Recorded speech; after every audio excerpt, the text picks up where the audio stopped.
বিসমিল্লাহির রহমানির রহিম।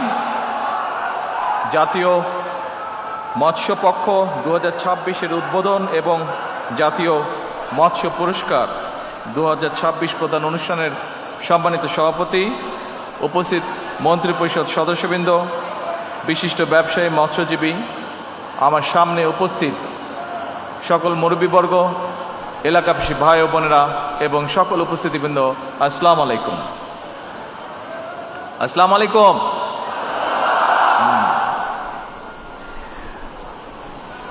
সম্মানিত উপস্থিতিবৃন্দ, দেশে মৎস্য উৎপাদন বৃদ্ধি, মৎস্য উৎপাদন সংক্রান্ত উদ্ভাবনী প্রযুক্তির ব্যবহার, গবেষণা প্রশিক্ষণ, জীববৈচিত্র্য সংরক্ষণ, মৎস্য রপ্তানি সম্প্রসারণ, মৎস্য খাতে কর্মসংস্থান সৃষ্টি এবং টেকসই মৎস্য উন্নয়নের অবদান রাখার স্বীকৃতি স্বরূপ আজ যেসব ব্যক্তি, সংগঠন ও প্রতিষ্ঠান জাতীয় মৎস্য পদক পেলেন, আমি শুরুতেই আপনাদেরকে জানাই আন্তরিক অভিনন্দন।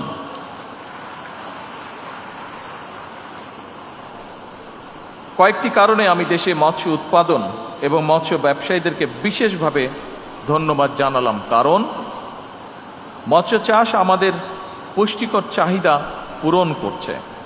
মাছ চাষ, মাছ ধরা, পরিবহন, প্রক্রিয়াজাতকরণ এবং বিক্রয়, এই পুরো প্রক্রিয়ায় বহু মানুষের কর্মসংস্থানের সৃষ্টি হয়েছে। প্রান্তিক জনগোষ্ঠীর আয় বাড়াতে মৎস্য খাতের অতুলনীয় ভূমিকা রাখছে। নদীমাতৃক বাংলাদেশে পুকুর, বিল, হাওড়, বাওড় এবং অন্যান্য জলাশয় কাজে লাগিয়ে কিংবা অল্প জমি ব্যবহার করে মাছ চাষের মাধ্যমে স্বাবলম্বী হওয়ার সুযোগ রয়েছে এবং এ কারণে আমরা সিদ্ধান্ত গ্রহণ করেছি, সরকার সমগ্র বাংলাদেশে এরকম অনেক জলাশয় আছে, হাওর আছে, বিল আছে, পুকুর আছে, যেগুলি পড়ে রয়েছে বিনা কারণে।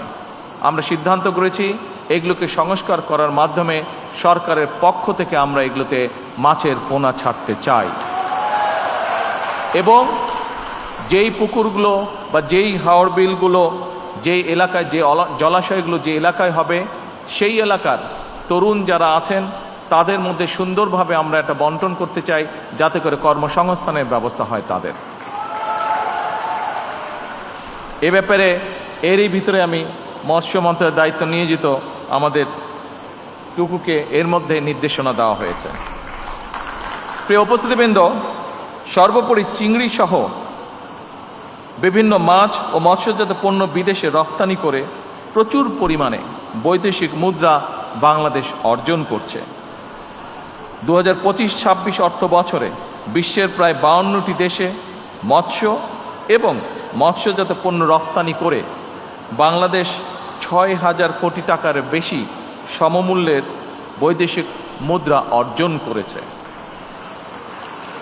এবং এর কৃতিত্ব আমি মনে করি এখানে যে সকল উদ্যোক্তা আছেন যারা আজকে পুরস্কৃত হয়েছেন, যে সকল ব্যবসায়ী আছেন, যে সকল মৎস্য কৃষক আছেন সহ এই খাতে যারা সম্পৃক্ত প্রত্যেকটি মানুষ এটার এই ক্রেডিটের দাবিদার। প্রত্যেককে আমি জানাই আন্তরিকভাবে ধন্যবাদ।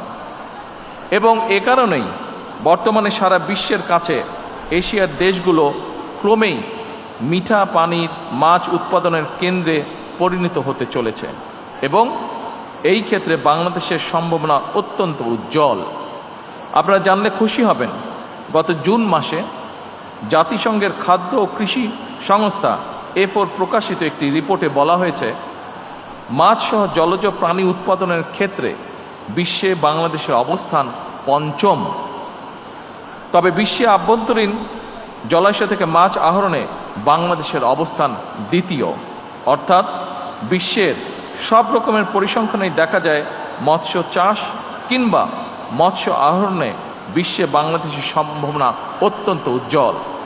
বর্তমানে এই উজ্জ্বল সম্ভাবনা থাকার ফলে আমরা যদি পরিকল্পিতভাবে পরিশ্রম করি, এখান থেকে বহু মানুষের কর্মসংস্থান যেমন হবে, একই সাথে আমরা আরও অনেক বেশি পরিমাণের বৈদেশিক মুদ্রা অর্জন করতে সক্ষম হব।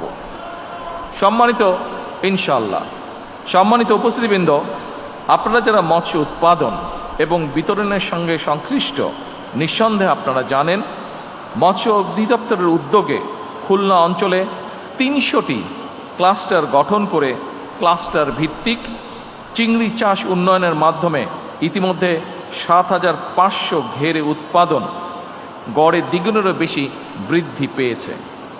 পাশাপাশি কক্সবাজার জেলার চকরিয়া উপজেলায় ৭,০০০ একর জমিতে চিংড়ি চাষ উন্নয়নের জন্য অবকাঠামো উন্নয়ন সহ শ্রিম্প সিটি মাস্টার প্ল্যান প্রণয়ন করা হয়েছে। এর ভিতরে শুধু চিংড়িই নয়, বাংলাদেশের ঐতিহ্য ইলিশ মাছ উৎপাদন এবং সংরক্ষণের ব্যাপারেও সরকার গুরুত্বপূর্ণ পদক্ষেপ গ্রহণ করছে।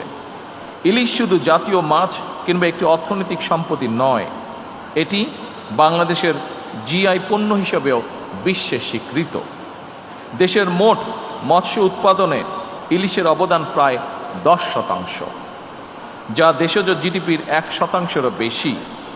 2003-04 সালে বিএনপি সরকারের সময় Ilsha fisheries management action plan প্রণয়ন করা হয়েছিল, যার ফলে পরবর্তীতে ইলিশ মাছের উৎপাদন সমগ্র বাংলাদেশে অনেক বেশি পরিমাণে বৃদ্ধি পেয়েছে।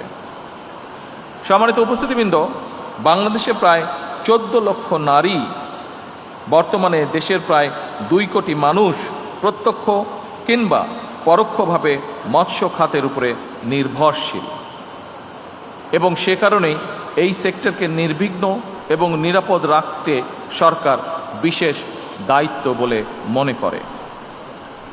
বর্তমান সরকার মৎস্য, পশু সম্পদ এবং জলজ খাতকে অগ্রাধিকার তালিকায় রেখেছে, কারণ আমরা যদি আমাদের আবহমান কালের ঐতিহ্য দেখি, অর্থনীতি দেখি, আমাদের দেশের বহু কোটি মানুষ এই পেশাগুলোর সাথে সম্পৃক্ত।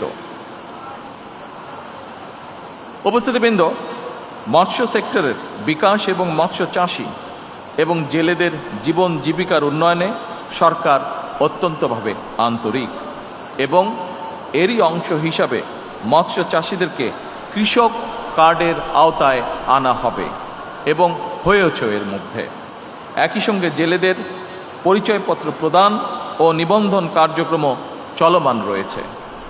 2026-27 অর্থ বছরে প্রথমবারের মতন সুন্দরবন এবং হাওর অঞ্চলে মৎস্য আহরণ নিষিদ্ধকালীন জেলেদের ভিজিএফের আওতায় আনা হয়েছে।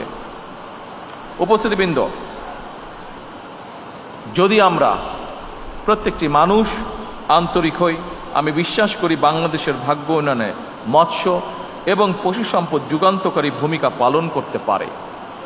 আপনারা জেনে খুশি হবেন, বাংলাদেশের ইতিহাসে প্রথমবারের মতন গত জুন মাসে নাইজেরিয়াতে হ্যাচিং ডিম রফতানি করা হয়েছে। এভাবে বিদেশে নিত্য নতুন পণ্যের বাজার খুঁজে বের করার জন্য আমি উদ্যোক্তা বা ব্যবসায়ীদের প্রতি আন্তরিক আহ্বান জানাই এবং এক্ষেত্রে সরকারের কোনো সহযোগিতা প্রয়োজন হলে আমাদেরকে জানাবেন, আমরা আমাদের সর্বোচ্চ দিয়ে আপনাদেরকে সহযোগিতা করব ইনশাআল্লাহ। সম্মানিত উপস্থিতিবৃন্দ, আপনারা জেনে খুশি হবেন, প্রযুক্তি নির্ভর কর্মসংস্থান সৃষ্টি এবং গবেষণা উদ্ভাবনকে উৎসাহিত করে জ্ঞানভিত্তিক অর্থনীতি গড়ে তুলতে বর্তমান সরকার 500 কোটি টাকার স্টার্ট আপ ফান্ড গঠন করেছে। এই ফান্ড থেকে সম্ভাবনাময় স্টার্ট আপের জন্য, অর্থাৎ শিল্প উদ্যোক্তা বা শিল্প শুরু করার জন্য সরকার 5 লক্ষ থেকে 5 কোটি টাকা পর্যন্ত গ্রান্ট দেবে, ঋণ নয় গ্রান্ট দেবে। সুতরাং এই সুযোগ গ্রহণ করে এগিয়ে আসার জন্য আমি নতুন উদ্যোক্তা যারা আছেন তাদেরকে বিশেষভাবে আহ্বান জানাতে চাই। সম্মানিত উপস্থিতিবৃন্দ, আমরা আজকে এখানে মৎস্য নিয়ে কথা বলছি। মৎস্যের সাথে আরেকটি খুব গুরুত্বপূর্ণ বিষয় আছে যেটি খুব সংক্ষেপে আমি আপনাদের সামনে উল্লেখ করতে চাই, সেটি হচ্ছে পরিবেশ।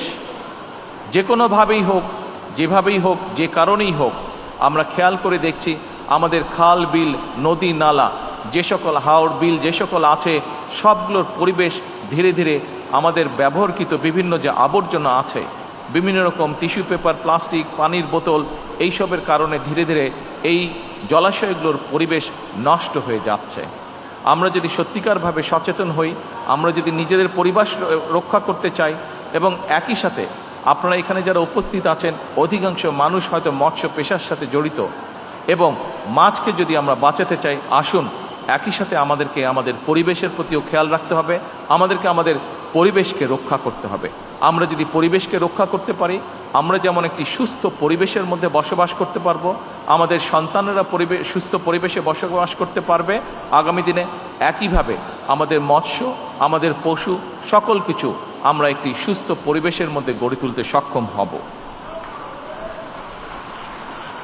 সম্মানিত উপস্থিতিবৃন্দ, সকল প্রিয় ভাই ও বোনেরা, জাতীয় মৎস্য পক্ষের এবারের প্রতিপাদ্য রূপালী মৎস্যে স্বনির্ভর দেশ, সবার আগে বাংলাদেশ। আসুন আমরা সবাই মিলে জলজ সম্পদ সংরক্ষণ, পরিবেশ বান্ধব ও টেকসই মৎস্য চাষ এবং বিতরণ, মাছের উৎপাদন, আহরণ এবং উৎপাদনশীলতা বৃদ্ধির মাধ্যমে একটি পুষ্টি সমৃদ্ধ, আত্মনির্ভরশীল এবং সমৃদ্ধ বাংলাদেশ গড়ে তুলি। এই গড়ে তুলতে হলে আমাদের সকলকে সচেতনভাবে পরিশ্রম করতে হবে। আমাদের 20 কোটি মানুষের 40 কোটি হাতকে কাজে লাগাতে হবে, যাতে আমরা আমাদের দেশটিকে সুন্দরভাবে গড়ে তুলতে পারি। পরিশেষে আমি জাতীয় মৎস্য পক্ষ 2026-এর শুভ উদ্বোধন ঘোষণা করে আমার বক্তব্য শেষ করছি। আল্লাহ হাফেজ। বাংলাদেশ জিন্দাবাদ।